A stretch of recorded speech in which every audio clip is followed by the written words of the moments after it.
নমস্কার। কবিগুরু রবীন্দ্রনাথের কৃপণ।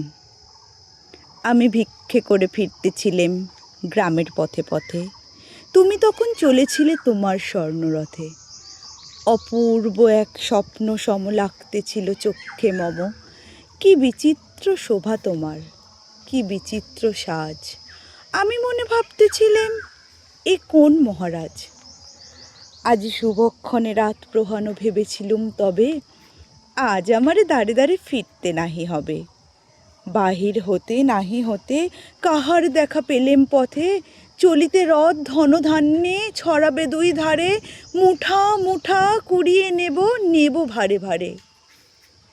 দেখি সহসা রথ থেমে গেল আমার কাছে এসে, আমার মুখ পানে চেয়ে নামলে তুমি হেসে।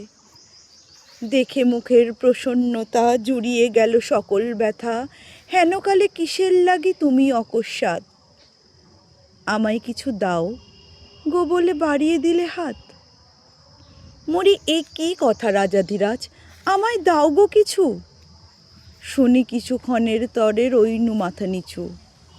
তোমায় কি বা অভাব আছে ভিখারি ভিক্ষুকের কাছে। এ কেবল কৌতুকের বশে আমায় প্রবঞ্চনা। ঝুলি হতে দিলেম তুলে একটি ছোট কণা। যবে পাত্রখানি ঘরে এনে উজাড় করি, এ কি ভিক্ষা মাঝে একটি ছোট সোনার কণা দেখি। দিলেম যা রাজভিখারির স্বর্ণ হয়ে এলো ফিরে। তখন কাঁদি চোখের জলে দুটি নয়ন ভরে, তোমায় কেন দিইনি আমার সকল উজাড় করে। নমস্কার।